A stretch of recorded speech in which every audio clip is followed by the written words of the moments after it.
Hadirin yang berbahagia, selanjutnya orasi ilmiah Profesor Dr. Haji Ahmad Fatoni MAG, disilahkan.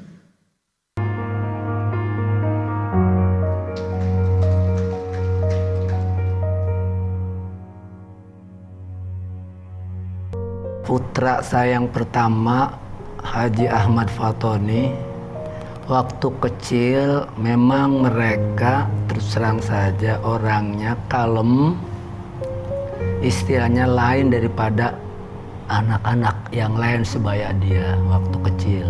Fatoni waktu itu ceritanya udah usianya kalau tidak salah itu udah hampir 9 tahun.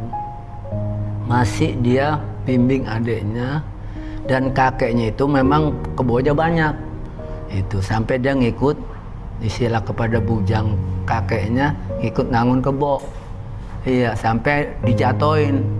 Iya, lagi nganterin kebo ke sawah untuk membajak dan nunggang, lagi dijatoin. Iya.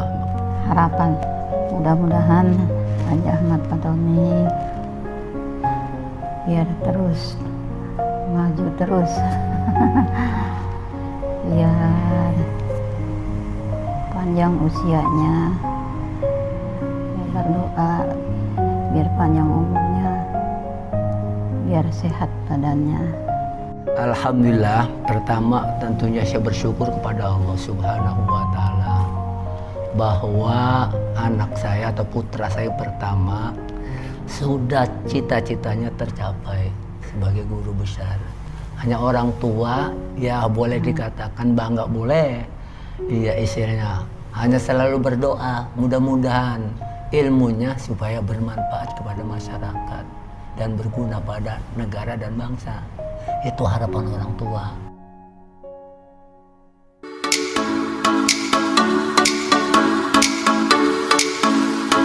Profesor Dr. Haji Ahmad Fatoni MAG merupakan seorang guru besar ilmu hukum ekonomi syariah UIN Sunan Gunung Jati Bandung. Pria kelahiran Bekasi 5 Oktober 1967 ini menikah dengan Doktoranda L. Erlis Maliani dan dikaruniai 3 orang anak bernama Rifani, Salma, dan Dias, juga 1 orang menantu bernama Satria. Ahmad Fatoni memulai karirnya sebagai sekretaris jurusan hukum keluarga pada tahun 1994. Kemudian diangkat menjadi ketua jurusan hukum keluarga 8 tahun berikutnya. Setelah menjabat sebagai wakil dekan 3 pada tahun 2010 dan dekan Fakultas Syariah dan Hukum pada tahun 2015, lulusan S3 Hukum Islam UIN Sunan Gunung Jati Bandung ini menjabat sebagai wakil rektor 3 bidang kemahasiswaan dan alumni sejak tahun 2019. Selain aktif di bidang akademik, dosen yang juga pengurus MUI Jawa Barat ini juga aktif di berbagai organisasi sebagai Dewan Pakar, antara lain Ikatan Ahli Ekonomi Islam Jawa Barat, Masyarakat Ekonomi Syariah Jawa Barat, Perkumpulan Program Studi dan Dosen Hukum Ekonomi Syariah Indonesia, dan anggota Dewan Riset Daerah Jawa Barat. Beragam penelitian telah dilakukannya sejak tahun 1997.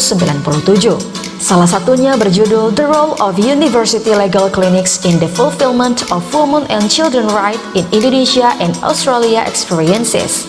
Tidak kurang dari 17 karya tulis ilmiah karyanya telah diterbitkan, baik skala nasional maupun internasional. Selain itu, Ahmad Fatoni juga aktif mengikuti berbagai konferensi internasional. Singapura, Australia, Malaysia, Thailand, Inggris, dan Skotlandia merupakan negara-negara yang pernah disinggahinya.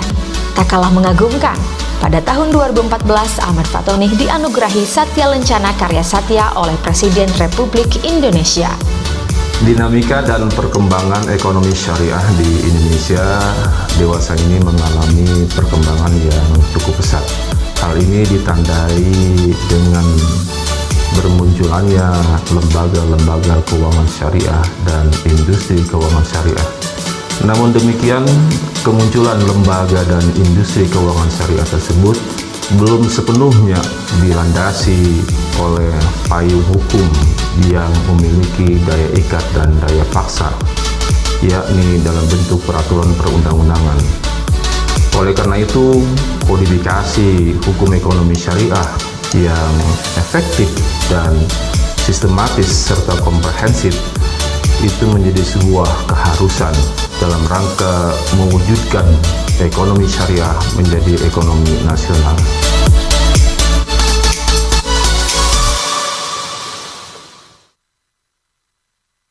Bismillahirrahmanirrahim. Assalamualaikum warahmatullahi wabarakatuh.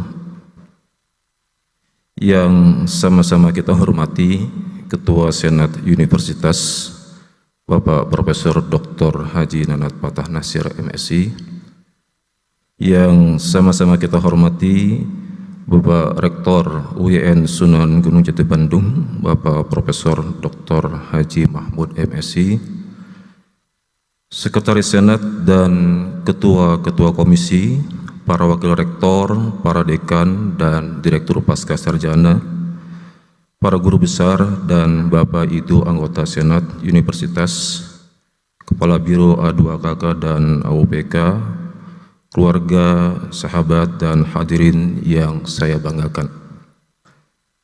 Pada kesempatan yang berbahagia ini, marilah kita senantiasa memanjatkan puji dan syukur kehadirat Allah Subhanahu wa Ta'ala yang telah memberikan berbagai limpahan nikmat, karunia dan hidayahnya, sehingga kita bisa menghadiri dan menyaksikan sidang senat terbuka dalam rangka pengukuhan Guru Besar UIN Sunan Gunung Jati Bandung. Salawat dan salam senantiasa kita sampaikan kepada Nabi Muhammad sallallahu alaihi wasallam, para keluarganya, para sahabatnya, dan juga kepada pengikutnya yang setia hingga akhir zaman. Bapak dan Ibu serta hadirin yang saya muliakan, perkenankan saya untuk menyampaikan pidato pengukuhan Guru Besar bidang ilmu hukum ekonomi syariah dengan judul Zakat sebagai alternatif sumber pendapatan dan pembiayaan negara. Abu Yusuf dalam kitab Al-Kharaj, Abu Ubaid dalam Al-Amwal, dan Al-Mawardi dalam Al-Ahkam As-Sultaniyah menyatakan, zakat sebagai salah satu bangunan Islam tidak hanya dipandang sebagai sebuah kewajiban agama dan ibadah karitatif semata, tapi ia merupakan kewajiban agama yang memiliki dimensi sosial, dimensi ekonomi, dan juga politik hukum. Zakat merupakan sebuah sistem yang berfungsi untuk menjamin distribusi pendapatan dan kekayaan, dan sistem yang menjaga keseimbangan dan harmoni sosial di antara kelompok kaya dan kelompok miskin. Dalam catatan sejarah Islam klasik, zakat menjadi salah satu sumber pendapatan negara dan sumber pendanaan negara yang berfungsi efektif dalam memberdayakan serta membangun kesejahteraan fakir miskin. Penanganan masalah zakat tidak diserahkan kepada kerelaan dan kemauan pembayar zakat semata, tapi menjadi tanggung jawab negara atau lembaga yang diberikan kewenangan oleh negara. Zakat sebagai peranata sosial ekonomi, ia merupakan sistem fiskal pertama di dunia yang memiliki kelengkapan aturan yang komprehensif. Indonesia sebagai negara berpenduduk muslim terbesar di dunia, persoalan zakat tidak bisa dipisahkan dari kehidupan sosial masyarakatnya. Besarnya penduduk muslim Indonesia seyogianya berbanding lurus dengan besarnya pembayar zakat. Potensi zakat di Indonesia berdasarkan perhitungan Basnas pada tahun 2020 itu mencapai angka 330 triliun, dan keberadaan Undang-Undang Nomor 23 2011 tentang pengelolaan zakat, PP Nomor 14 2014 tentang pelaksanaan Undang-Undang Nomor 23 2011 idealnya dapat menjadi solusi finansial dalam mengatasi permasalahan kemiskinan dan ketimpangan sosial ekonomi, serta menjadi salah satu instrumen fiskal yang dapat memberikan kontribusi bagi pendapatan negara dan menjadi salah satu instrumen pembiayaan negara. Namun pada kenyataannya, potensi zakat yang begitu besar tersebut belum mampu menurunkan angka kemiskinan secara signifikan dan solusi pendapatan dan pembiayaan negara.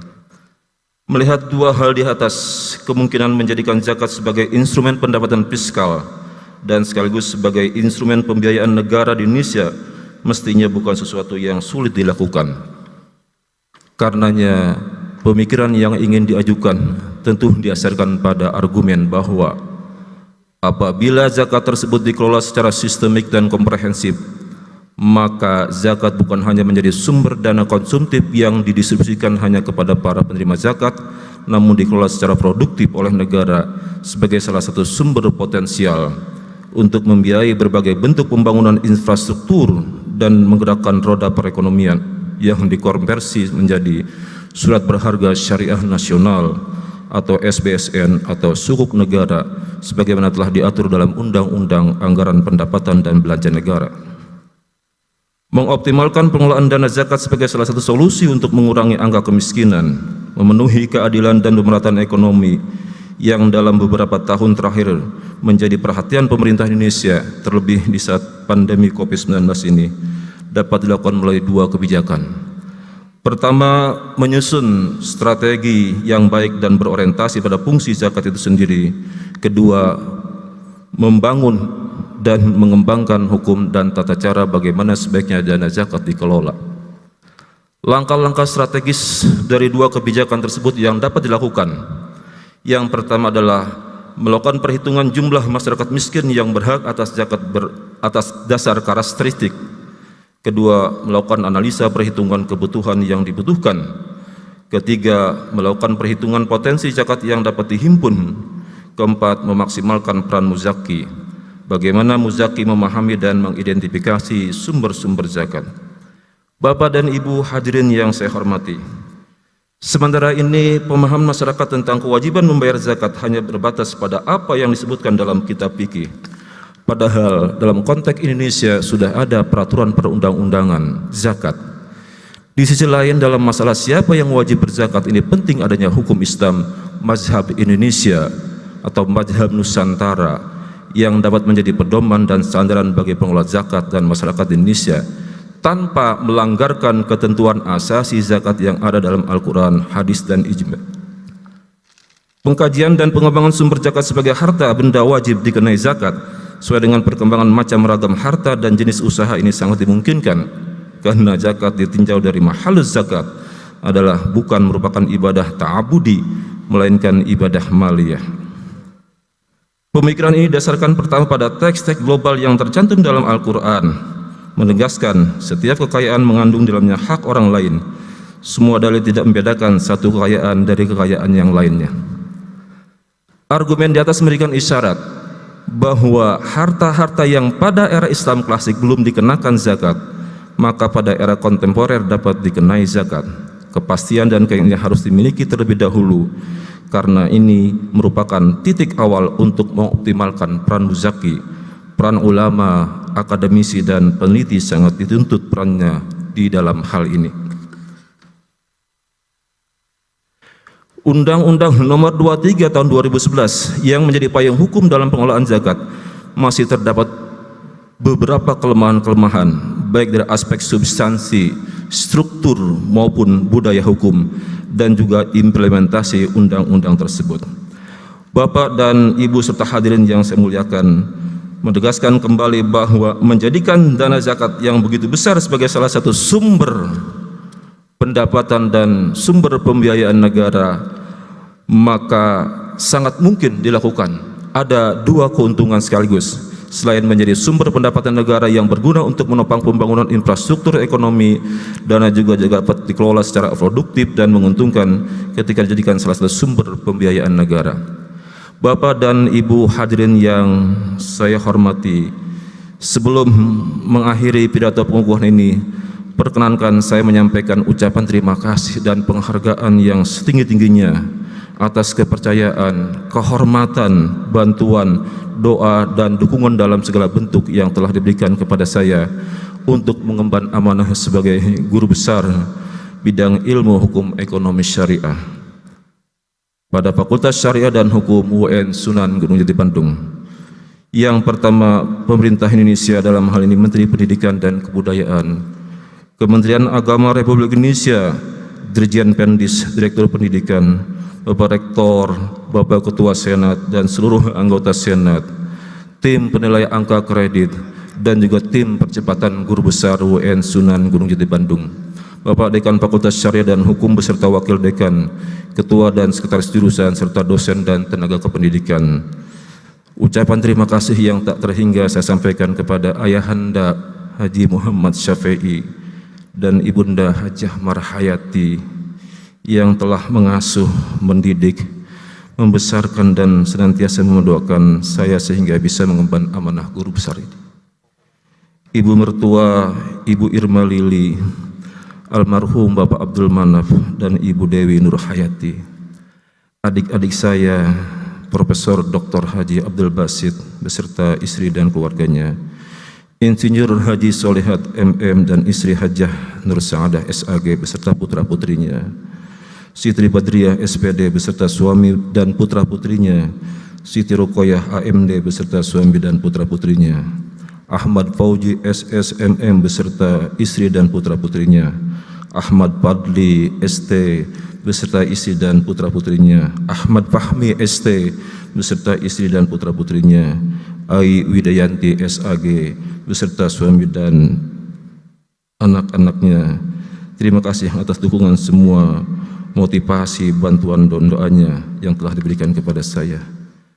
Terima kasih yang tak terhingga saya sampaikan kepada istri saya tercinta, Dr. Anda Erlis Maliani, yang telah menjadi pendamping hidup yang setia, penuh kesabaran dan dikala suka dan duka, senantiasa motivasi, mendukung dan mendoakan saya setiap detik, malam dan siang.